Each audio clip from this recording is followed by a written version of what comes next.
Alkitab berkata, bukan tangan Tuhan yang kurang panjang untuk menolongmu, bukan telinganya yang kurang tajam untuk mendengar doamu, tetapi yang menjadi penghalang adalah dosamu. Mari kita bekerja sama dengan Tuhan, Bapak Ibu, bekerja sama. Ketika saya pertama kali terima Yesus, saya menyerahkan hidup saya pada Tuhan. Saya dibersihkan oleh Tuhan. Begitu banyak dosa dulu yang saya hidupi. Saya ini orang yang kepahitan, saya orang yang berbuat banyak dosa. Tapi waktu saya terima Tuhan, saya baca Alkitab. Saya berkata, Tuhan bersihkan aku. Bersihkan hidupku, dan ketika dibersihkan itu tidak enak. Ya, dulu kita sombong, harus belajar merendahkan hati. Ketika difitnah dulu kita marah, sekarang kita nerima. Dan berkata biar pembalasan itu adalah milikmu Tuhan. Ketika Tuhan mau bentuk aku Tuhan. Saya yakin saudara, kalau semua kita menyadari akan hal yang seperti itu, maka enggak ada lagi dalam rumah tangga kita ribut-ribut. Antara mertua dan ipar ribut-ribut. Amin. Karena kita menyadari Tuhan yang terpenting dalam hidup ini. Ada orang datang sama saya, Bu, mertua sama ipar saya itu loh, Bu. Kenapa? Tiap hari, Bu, nyakiti saya terus. Memang ya itu lidah mertua. Saudara, Tuhan tuh bilang musuh kita tuh bukan darah dan daging, tetapi roh yang ada di udara. Saya bilang lepaskan pengampunan. Sudah, Bu. Tiap hari kalau mereka bikin jahat, saya lepaskan pengampunan terus. Lalu dia tanya, sampai kapan, Bu? Sampai kapan? Saya bilang, sampai kau tidak tersakiti lagi dengan ulah mereka. Waduh, nah itu yang sulit. Nah itu, kalau kamu tidak tersakiti lagi, itu baru kamu lulus. Tapi kalau masih tersakiti berarti belum lulus. Amin, saudara. Saya ini pernah kepahitan, saudara. Saya kepahitan. Kepahitannya sama pendeta lagi. Jangan kepahitan, ya. Rugi, hidup ini sudah pahit. Kau minum kopi pahit, makan daun pepaya, maka tambah. Jangan mau yang pahit, ya. Saya kepahitan, saudara, sama pendeta. Saya merasa saya tidak salah. Saya diperlakukan dengan tidak adil, saudara. Pelayanan saya ditutup. Lalu saya nggak bisa berdoa, saya pahit sama dia. Orang itu kalau kepahitan tiap hari dia ingat. Sebenarnya mirip sama orang jatuh cinta. Iya, orang jatuh cinta tuh tiap hari dia ingat. Orang pahit juga tiap hari dia ingat. Iya apa iya? Siapa yang lagi kepahitan di sini? Nggak ada ya? Nggak ada yang ngaku ya? Ya, jadi sama, ingatnya tiap hari tuh sama. Saya lagi masak, saya ingat dia. Goreng ikan di penggorengan, mukanya dia, saudara. Bayangkan itu. Saya lagi ulek cabai, itu diulekan mukanya dia. Sampai saya ulek itu cabai, sampai biji-bijinya halus. Karena bayangan saya tuh mukanya dia. Semangat saya ulek, memang kau ya. Tapi apa yang terjadi? Nggak ada damai sejahtera. Saya nggak bisa berdoa, ya. Saya nggak bisa berdoa, pengennya marah-marah, emosi, tersinggungan. Ini mulai masuk kepada sakit jiwa stadium awal. Orang tuh kalau marah-marah, kepahitan tuh engkau sakit jiwa loh. Tapi stadiumnya masih awal. Kalau udah mulai banting-banting barang, nah itu mulai stadium 2. Kalau mulai melukai diri, stadium 3 ini. Hati-hati, hati-hati saudara, jangan sepelekan. Lalu satu kali saya lagi masak, hati saya nggak damai. Tiap hari iblis bayangin mukanya dia. Dan setiap kali iblis bayangin mukanya dia, saya marah, saya kecewa. itu hormon kortisol langsung keluar semua saudara. Naik, darahnya mengental, jadi hitam loh. Saudara yang marah-marah, kecewa, tertekan, pasti hormon kortisolmu tinggi, darahmu mengental, jadi hitam. Jadi kalau ada di sini bapak-bapak yang marah-marah, ibu-ibu tolong ingetin, darahmu hitam. Kortisol naik, bertobat. Ngomongin gitu aja, bener ini bener. Lalu saudara akhirnya saya tiba-tiba dengar suara Tuhan tuh ngomong gini, masuk ke kamar berdoa. Saya masuk di kamar, saya bilang, doa apa Tuhan? Lepaskan pengampunan. Sama siapa Tuhan? Sama orang itu. Nggak bisa. Ini orang kebangetan loh Tuhan. Saya tuh nggak salah loh Tuhan. Orang ini salah loh Tuhan. Tuhan bilang kamu nggak punya pilihan. Lepaskan pengampunan. Aku yang mengizinkan semua itu terjadi. Akhirnya saya mulai nyanyi, saya mulai nangis saudara. Ya, lalu saya bilang Tuhan saya mau, tapi saya tidak mampu Tuhan mengampuni orang ini. Saudara, kesanggupan kita itu adalah pekerjaan Tuhan di dalam kita. Waktu engkau bilang kau mau, maka Tuhan yang akan memampukan. Saya cuma bilang begitu, saya nangis Tuhan, aku mau Tuhan, tapi aku tidak mampu Tuhan. Ini orang jahat sekali. Tiba-tiba saya melihat, saya dapat penglihatan, saya berdiri di satu terowongan. Terowongan itu sempit dan bentuknya badan saya, bentuknya kepala saya, hanya ada beberapa senti di kanan kiri dan di depan itu ada cahaya. Lalu ada suara yang bilang begini, kamu harus melewati terowongan itu, keluar dari sini.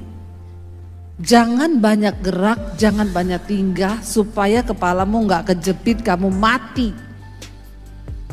Lagi di dalam terowongan itu, ayat itu saudara tiba-tiba berbicara. Sebab lebarlah jalan yang menuju kepada kematian dan banyak orang yang memilih untuk melaluinya. Tetapi sempitlah jalan yang menuju kepada kehidupan dan sedikit orang yang mau melaluinya. Saya baru dibukakan pengertian ayat itu, saya pikir itu ayat berbicara tentang jalan. Jalan yang lebar dan jalan yang sempit. Ternyata itu bentuknya terowongan dan sesuai dengan bentuk dan ukuran badan kita. Itu yang namanya jalan yang sempit yang menuju kepada kehidupan. Saya bilang Tuhan saya nggak mampu, kamu harus mampu. Akhirnya saya melewati terowongan itu, saya lurus begini, saya berjalan pelan-pelan. Sambil di situ saya bercucuran air mata dan saya berkata, Tuhan aku mengampuni dia Tuhan. Tuhan bilang sebut namanya. Enggak mampu mulut saya menyebut namanya. Saya bilang mampukan saya Tuhan. Lalu Roh Kudus mampukan saya sebut namanya berulang-ulang dengan bercucuran air mata. Saya berdoa, saya mengampuni engkau, saya sebut namanya, aku memberkati engkau. Itu saudara kayak ada sesuatu yang lepas dari hidup saya. Dan ketika saya melepaskan pengampunan, Tuhan baru bisa bekerja di dalam hidup kita. Untuk menggenapi semua rencananya.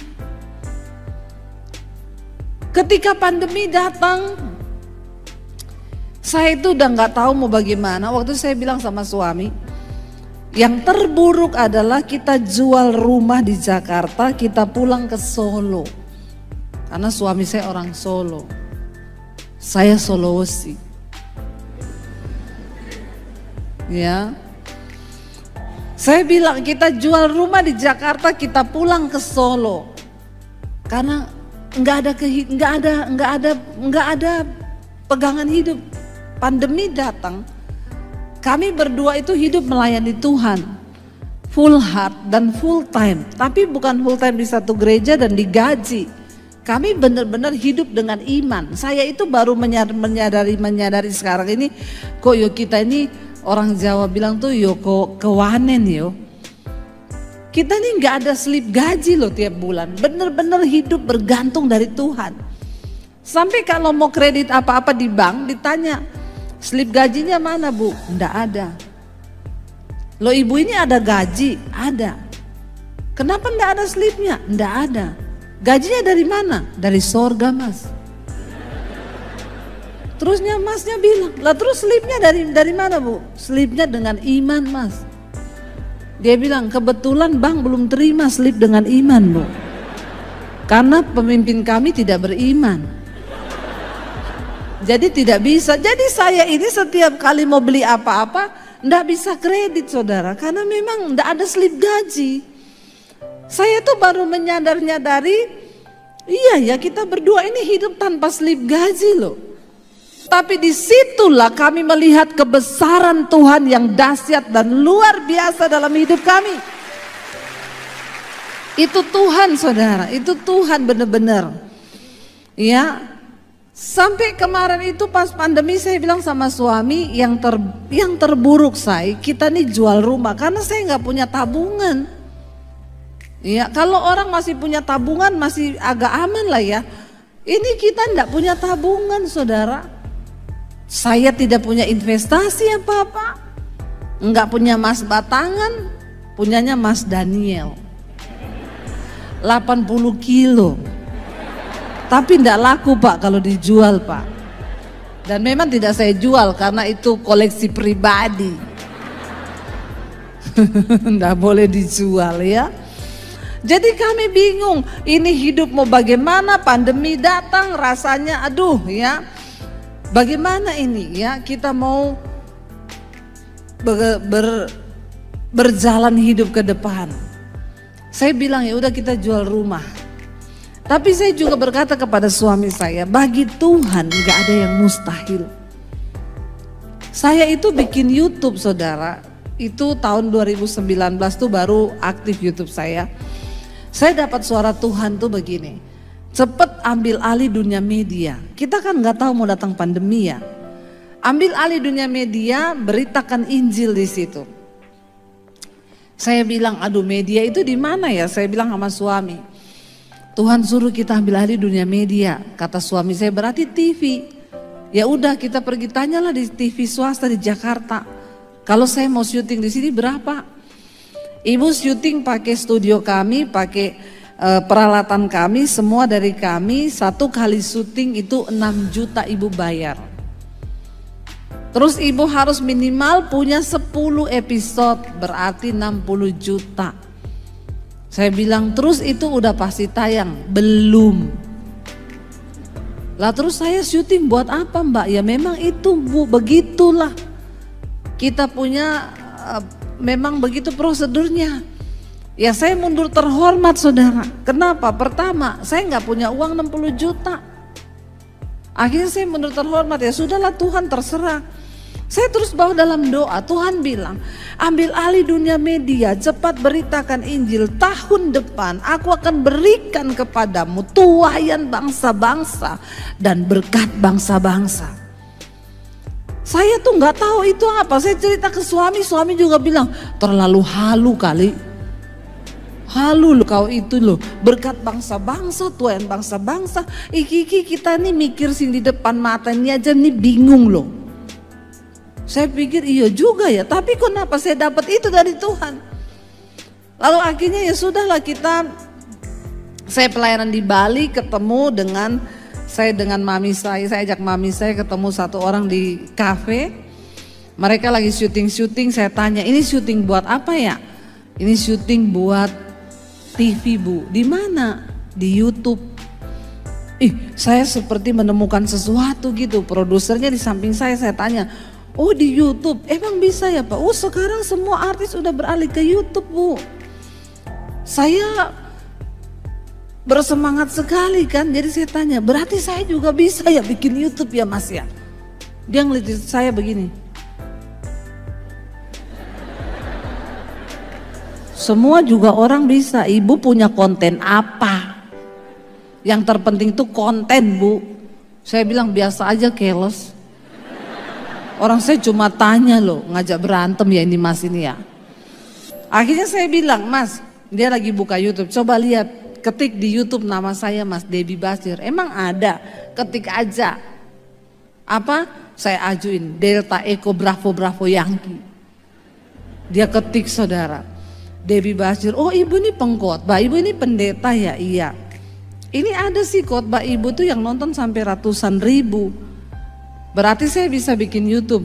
Bisa Bu, bisa banget. Berarti ibu sudah punya nama di YouTube. Baru dia tersenyum kepada saya. Akhirnya saya pulang, saya cerita sama suami saya dapat apa? Media apa? YouTube. Suami saya bilang, opo meneki. Udah kita bikin aja pakai handphone, bisa pakai iPhone. Ayo kita syuting, ayo kita. Saya bersemangat. Akhirnya kita mulai syuting. Saudara, ketika pandemi datang, siapa yang tahu gereja tutup, orang gak boleh beribadah. Channel YouTube saya sehari itu menambah subscribe 1 hari 1000 setiap hari. Kok enggak wow ya? Wow loh saudara, wow. Wow. Ketahuan gak punya channel YouTube ya? Kalau punya pasti tahu sulitnya cari 1 subscribe itu. Auzubillahi minasyaitonirrahmanirrahim. Susah sekali cari subscribe. Nah punya saya di pandemi itu naik 1 hari 1000. Waktu apalagi mulai ada mesbah doa 1 hari 1000. Sekarang 630 ribuan subscribe. Saya berdoa tahun ini 1 juta saudara. Bukan itu yang menjadi kebanggaan saya saudara. Tiba-tiba yang tadinya kami mau jual rumah, enggak jadi jual rumah. Saya malah beli rumah lagi, bangun studio DBTV di Jakarta. Wow enggak? Bukan cuma wow. Tuhan itu sanggup mengubah. Semudah dia hanya berfirman, tidak ada yang terlalu sulit. Ketika dia sudah berkata, ketika dia sudah berucap, rencananya tidak pernah gagal. Maka itu akan terjadi asalkan kita menyelaraskan diri dengan rencana Tuhan itu.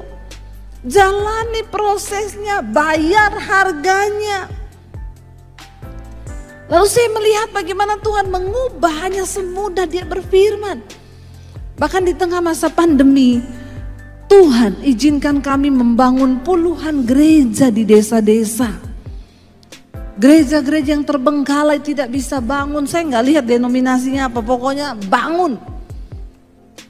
Satu kerinduan saya saudara, hari ini saya sedang bangun sekolah misi Alkitab di Bandungan, Semarang. Saya punya sebuah kerinduan, orang-orang dari desa yang tidak bisa bayar sekolah Alkitab. Dan mereka rindu jadi hamba Tuhan, mereka bisa masuk ke sana, nggak punya uang, gratis. Setelah itu mereka kembali ke desa-desa untuk memenangkan setiap desa dan kota bagi kemuliaan Tuhan. Loh saudara, siapa saya ini loh, siapa? Tapi benar ayat tadi berkata, aku tahu bahwa Engkau ya Tuhan. Ya, aku tahu bahwa Tuhan itu dapat melakukan segala sesuatu dan tidak ada rencananya yang gagal. Ayo imani ayat ini, perkatakan ayat ini. Nggak ada satupun rencana Tuhan yang gagal dalam hidup kita kecuali Engkau yang menggagalkannya. Buat yang muda-muda di sini saya mau bilang ya, jangan pacaran dengan orang yang tidak bertobat. Ya, jangan pacaran dengan yang tidak seiman kata firman Tuhan. Ya, cari yang seimbang, yang seiman aja belum tentu seimbang.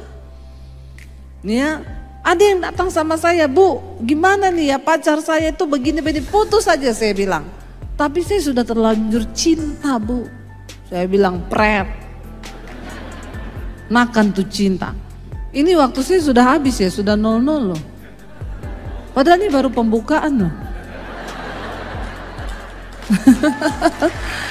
Lanjut ya saudara. Sampai jam 11 mau? Wih, Anda puas, saya lemes. Ya. Jadi Bapak Ibu dan anak-anak muda, saya mau bilang jangan hancurkan masa depanmu karena engkau salah memilih. Sehingga pernikahanmu jadi nasib. Cari yang takut Tuhan. Jangan mau bayar harga terlalu mahal. Ya. Tapi Bu, pacar saya tuh merokok. Ya kamu harus siap kehilangan uang belanja setiap bulan. Ya, karena rokok. Di sini masih ada yang merokok?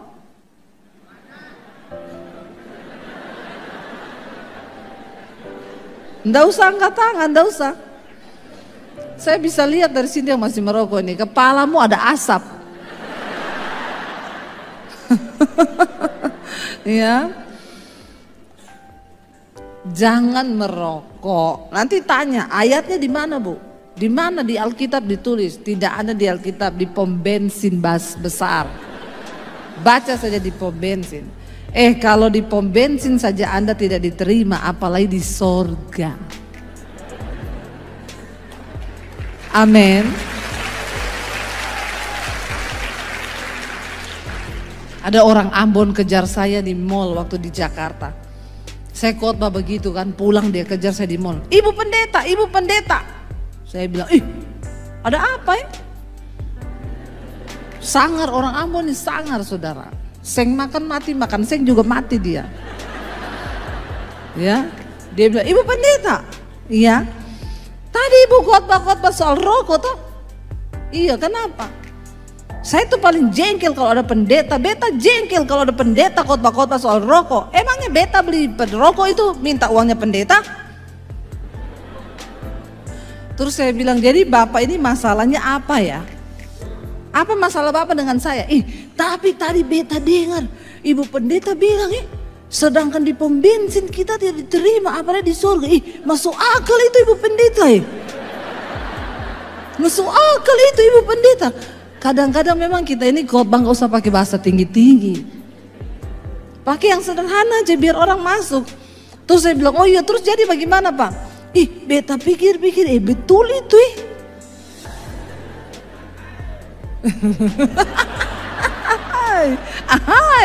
Ini pasti yang ketawa itu merokok itu. Saya tahu dari tertawamu itu ya. Bertobat juga kau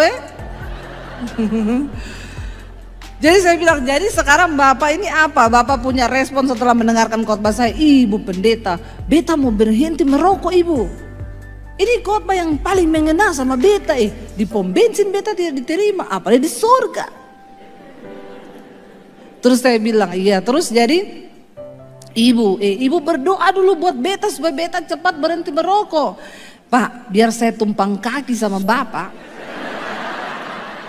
Jangankan tumpang tangan Pak, saya tumpang kaki saja. Kalau Bapak tidak niat tidak bisa. Jadi ada tips tidak ibu pendeta supaya beta cepat berhenti merokok? Ada. Nanti kalau Bapak mau berhenti merokok itu iblis gak suka kan. Iblis kasih Bapak terus suruh merokok. Enggak apa-apa, ambil aja rokoknya. Terus hidupin apinya. Terus tapi putar, taruh di bibir apinya. Bapak coba itu sehari 3 kali. Saya yakin Bapak berhenti merokok. Kenapa? Bibirmu melepuh. Tepuk tangan buat yang merokok ya. Bertobat. Ayo kita nih berjalan di dalam rencananya Tuhan supaya rencana Tuhan tuh terjadi. Soalnya nanti saudara kalau udah batuk-batuk ya kena paru-paru datang sama pendeta. Ada bapak-bapak datang sama saya. Ibu pendeta. Kenapa? Doakan. Batuk tidak sembuh-sembuh ibu. Terus Bapak merokok, iya ibu, sampai sekarang, iya ibu merokok sampai sekarang. Saya bilang, aduh Pak ya, terus saya mau doakan Bapak apa? Saya doakan saya supaya malaikat maut cepat menjemputmu. Kalau kau tidak bertobat, mau apa ya? Tobat Pak, tinggalkan itu Pak ya. Tubuhmu itu bait Roh Kudus, jangan kau rusak dengan asap rokok. Kita aja kalau minum aqua, coba mana tuh aqua saya bawa sini. Terima kasih ya. Ya, dibuka. Terima kasih. Upahmu besar di sorga. Di bumi juga, kalau cuma di sorga kelamaan. Saudara, ini minum ya. Saya mau minum ini, ditulis begini. Kalau siapa yang minum air ini, dia akan kena stroke, serangan jantung, impoten, kelainan pada janin, bahkan kanker. Air ini membunuhmu. Ini ada ditulis begitu tuh. Saya baca nih, air ini membunuhmu. Terus saya minum nih air. Menurut saudara saya goblok nggak?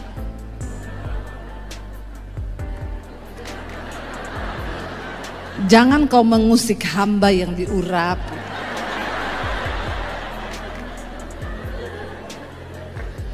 Ya. Kita kalau beli makanan, saudara beli makan di supermarket, saudara lihat tanggal kadaluarsanya kan?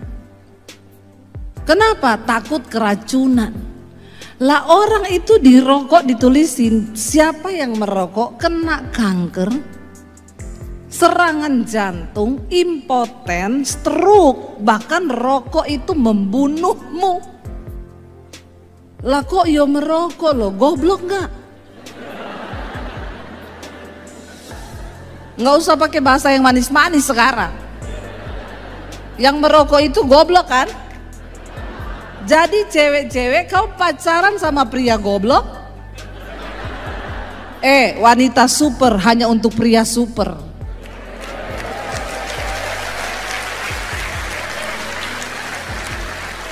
Biar yang merokok tersinggung malam ini. Bukan cuma tersinggung, bertobat.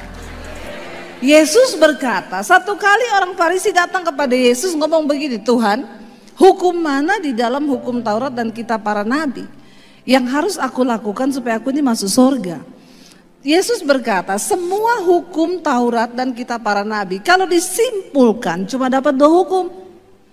Yang pertama, kasihi Tuhanmu dengan segenap hatimu, dengan segenap jiwamu, dengan segenap akal budimu. Kasihilah Tuhanmu dengan segenap kekuatanmu.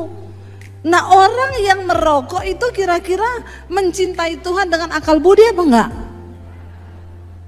Akal budinya tidak dipakai. Ya, dipakai dong. Tubuhmu ini baik Roh Kudus. Kita hidup normal aja, jaga kesehatan juga masih bisa sakit. Apalagi kalau kita sengaja rusak, lalu datang ke pendeta minta didoakan.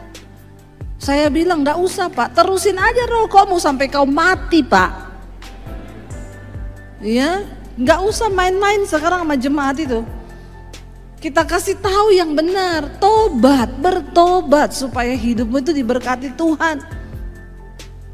Rencana Tuhan akan terjadi waktu kita bersepakat dengan rencana itu. Dan berkata, aku akan mengejar rencana itu. Anak-anak muda dengar baik-baik. Tuhan punya rencana yang besar bagi hidupmu. Tidak ada perkara yang sulit bagi Tuhan. Asal engkau mau berjalan di dalam kekudusan dan kebenaran. Jangan coba-coba dosa. Jangan coba-coba hal-hal yang tidak berkenan kepada Tuhan. Kenajisan, percabulan, perselingkuhan. Bapak-bapak di sini, ibu-ibu. Saya kalau khotbah tuh bapak-bapak itu banyak yang selingkuh. Kemarin saya diprotes sama bapak-bapak. Ibu, istri saya selingkuh. Ibu kalau khotbah cuma ngomong bapak-bapak terus. Ada yang protes saudara. Ya, ibu ngomong istri-istri juga karena istri saya selingkuh ibu. Oh iya Pak, nanti akan saya tambah ibu-ibu. Karena memang bapak-bapak selingkuhnya sama.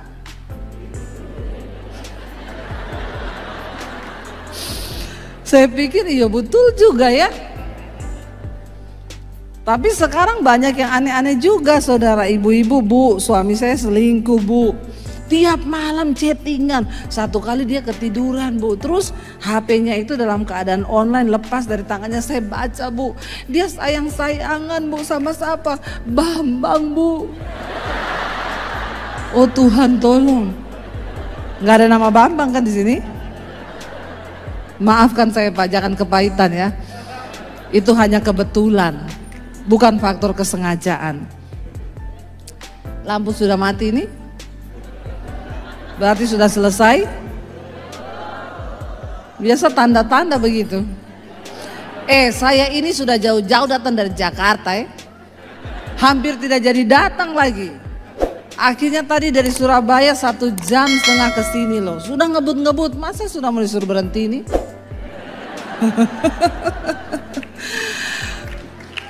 Iya Bapak Ibu ya. Ayo, tidak ada jalan lain untuk kita ini bisa memperoleh rancangan yang damai sejahtera itu selain kita menyelaraskan diri dengan Tuhan, dengan firman, dengan kebenaran. Saya pengen kita baca yang terakhir.